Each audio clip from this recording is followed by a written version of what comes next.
Tonight, comprehensive coverage of today's March for Life, how the DC blizzard warning affected events, Students for Life, young people rally for the unborn, and politics, how lawmakers and presidential candidates are making a difference. Bad news for pro-life supporters in Kansas. Capitol Hill reporter Jason Calvi talks one-on-one with Kansas's governor on EWTN News Nightly for January 22nd, 2016.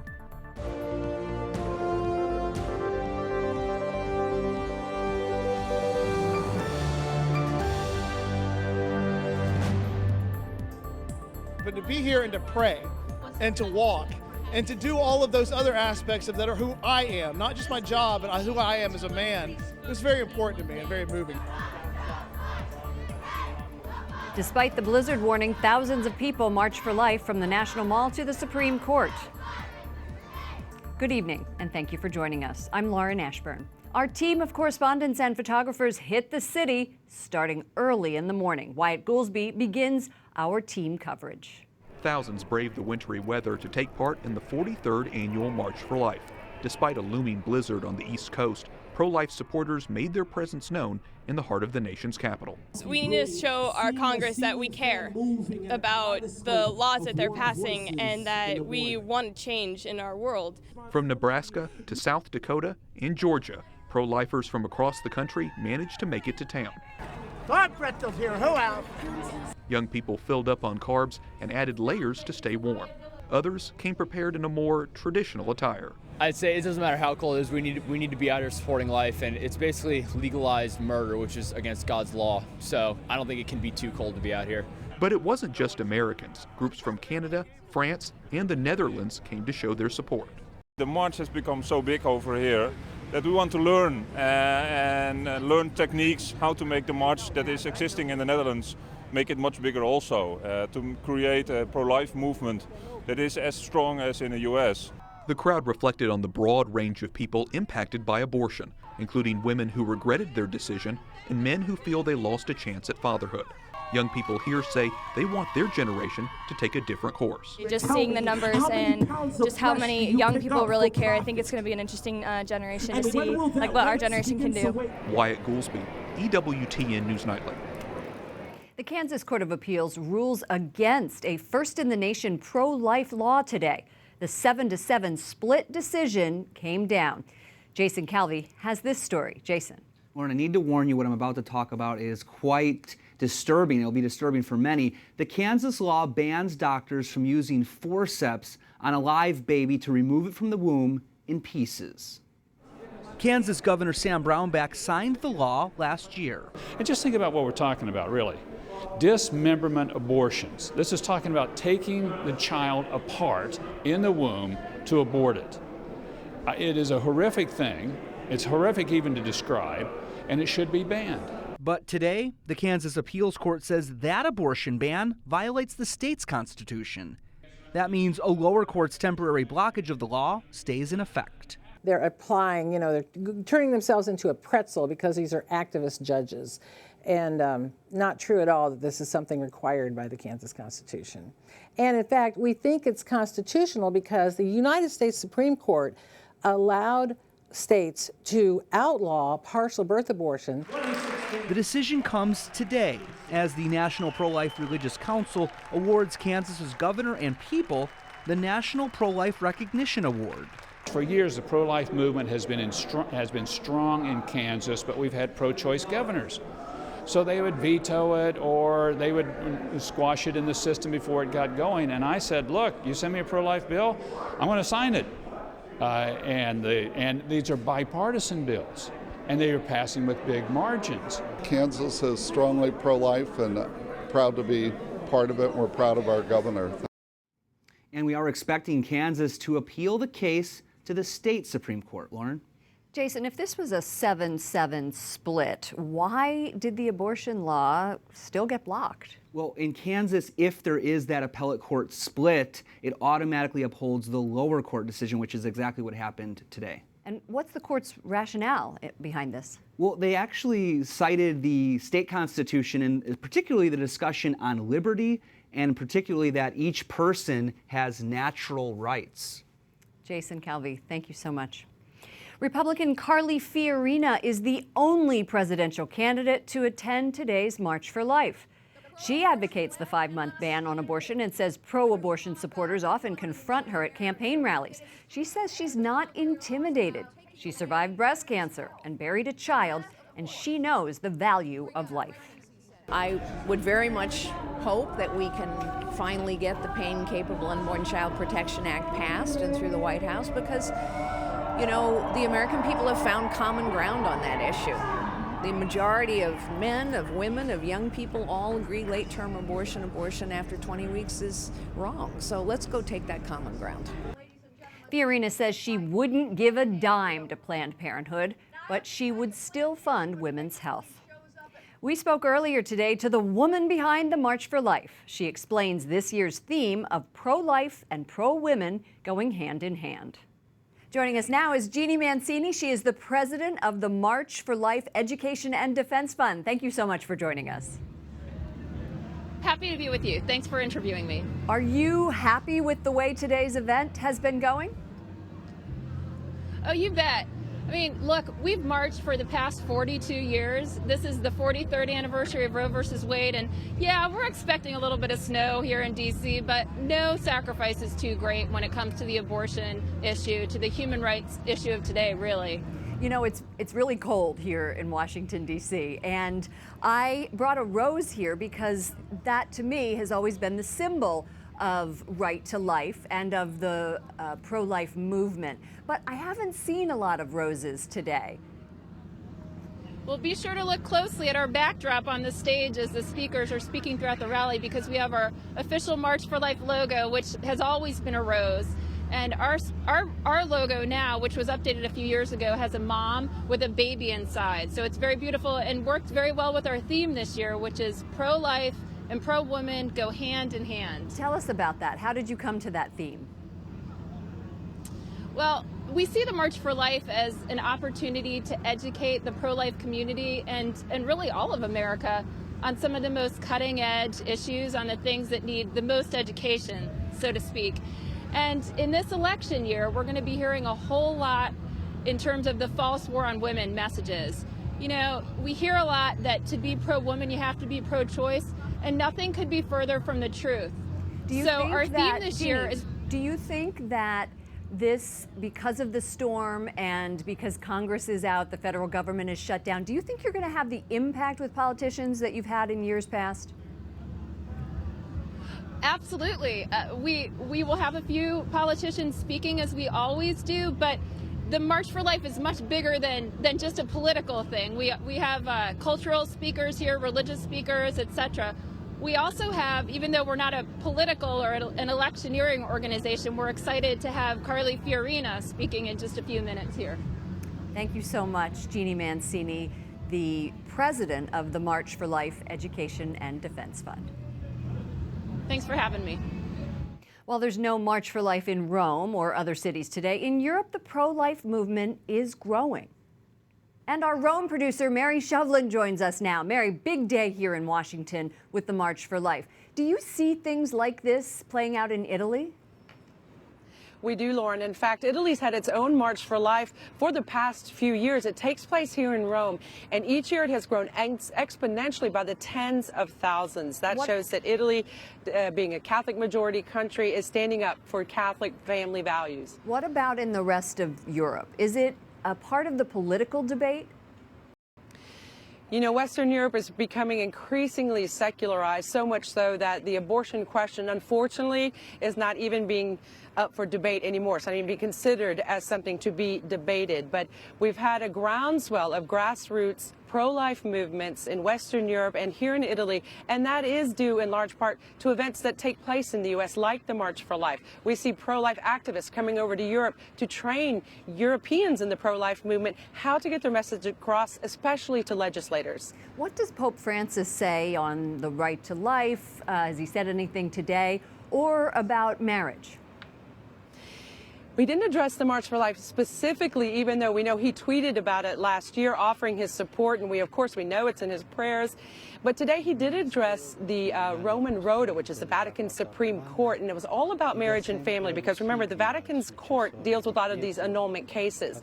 So he reproposed the church's teaching on marriage, not as something to be lived by the few. He said this is very attainable for all of the baptized faithful. So unity, procreation, the good of the spouses and children.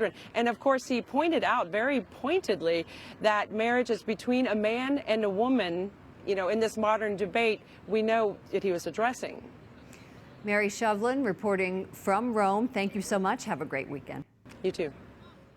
Pope Francis is asking politicians and his own pastors to watch what they say and how they say it. The Vatican released his annual message marking the Church's World Day of Social Communications. Francis urges politicians and public opinion makers to be inspired by mercy. The director of the Holy See press office tells us what the Pope means. They have to build bridges and to heal wounds that come from the past, and the mercy and the pardon is the solution to be able to look to the future also in a positive way. Pope Francis has proclaimed 2016 as a holy year of mercy for all. Other stories our EWTN News team is covering in today's world. It's being called Snowmageddon, snowpocalypse, and has been hyped as what could be the blizzard of the century. Cities up and down the East Coast are already feeling the effects of heavy snow. We have a forecast that I don't think we've had in 90 years. Washington, D.C.'s mayor is just one of several officials along the East Coast telling people to stay home this weekend. This, as a potentially record-breaking blizzard, is just hours away. It has life and death implications, and all the residents of the District of Columbia should treat it that way. Folks go out a little overconfident, and that's bad for them, that's bad for their safety, but it also makes it very hard for the folks that we send out to clear the roads to do their work.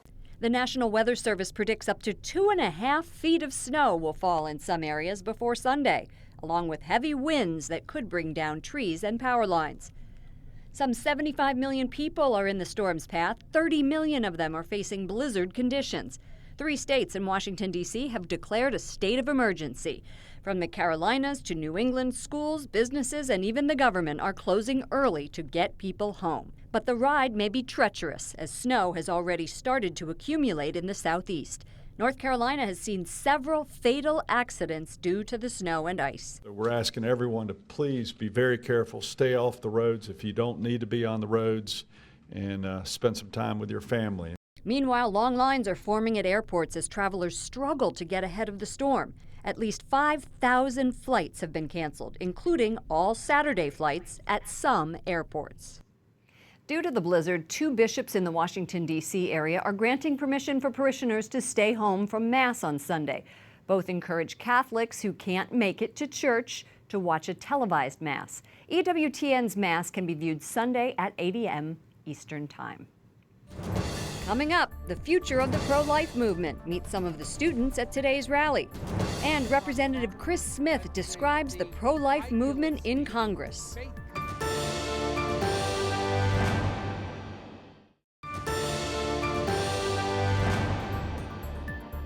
In his historic address to Congress last September, Pope Francis said, "The Golden Rule also reminds us of our responsibility to protect and defend human life at every stage of its development." Thank you for joining us this evening. I'm Lauren Ashburn. Head of the Knights of Malta, Cardinal Raymond Burke, sent a message from Rome to people taking part in today's March for Life. I offer you every encouragement in what is an essential work of the pro-life movement, namely what Pope St. John Paul II called the general mobilization of consciences. And the March for Life has already done so much over the years to make our fellow citizens more aware of the sanctity of every human life from the moment of conception to natural death. Carol Tobias is the president of the National Right to Life Committee. She says the pro-life fight will continue thanks to the next generation of students. What's so great about this march is that you get to see so many young people, high school students, college students, and even little kids coming with their parents. And I think that means the future of the pro-life movement is in good hands. Before the march, many pro-lifers gathered at D.C.'s Verizon Center for the youth rally and Mass for Life. As Catherine Szeltner reports, the sports arena transformed into a place of prayer. You'd never be able to tell these pro-lifers had an early morning and slept on a bus. I'm really tired, but I came here for a reason. I'm going to stay here for a reason. Thousands of young adults poured into D.C.'s Verizon Center for the annual Rally and Mass for Life today. Each person is motivated to march for different reasons. I'm adopted, so I feel like that people shouldn't abort their babies because they haven't had a chance to live yet. The event kicked off with praise, worship, and prayer. I mean, it brings us all together as one faith community, and it's a really good experience just to show that we want to stand for life. While the energy was high, the attendance was lower than expected. The rally fell short of the estimated 17,000 because of the impending blizzard. This is usually a packed event, but late yesterday, the Washington Archdiocese announced it will no longer be ticketed because so many groups have canceled and there are now available seats. Students who did make the journey had the opportunity to go to confession and pray the rosary.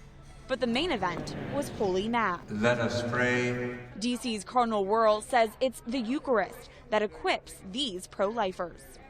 That's the heart of who we are as Catholic.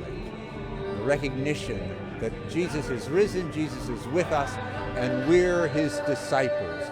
Then we go out. Catherine Szeltner, EWTN News Nightly. The president of Students for Life of America says canceling this weekend's East Coast National Conference was one of the toughest decisions she's made. But Kristen Hawkins says she had no choice since the area is under a state of emergency due to the blizzard and there's no public transportation. Now Hawkins hopes people will send in donations to cover the $35,000 they lost by canceling the event. Joining me now is Republican Representative Chris Smith of New Jersey. He's co-chair of the bipartisan Congressional Pro-Life Caucus. Representative Smith, welcome. Thank you for joining us. Thanks so much for having me on. Appreciate everything EWTN does.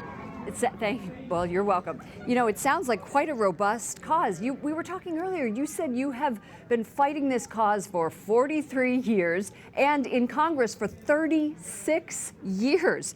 Now, have you seen an increase of pro-life support from your colleagues?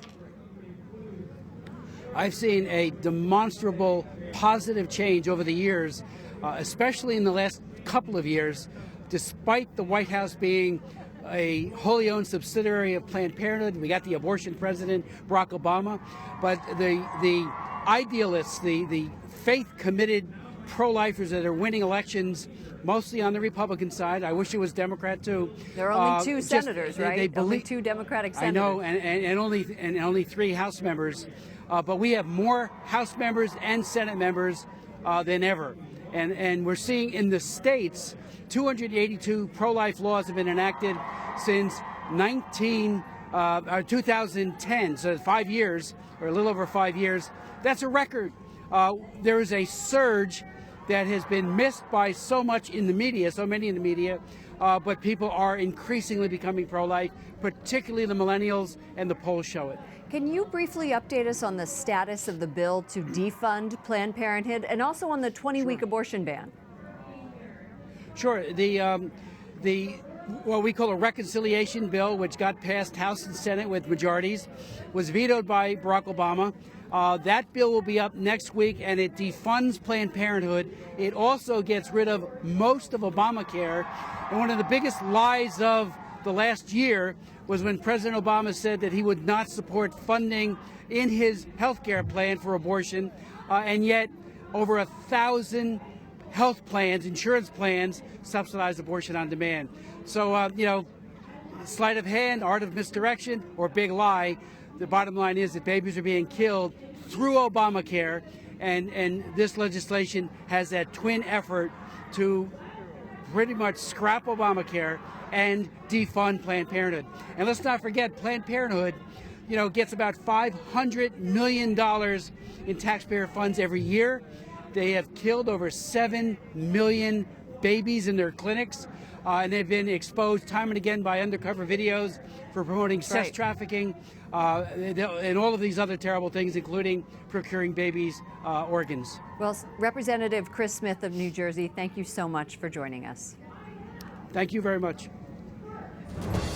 Up next, Walk for Life West Coast, how people are celebrating life across the country. And international adoption, the oldest boy in an orphanage finds a forever family.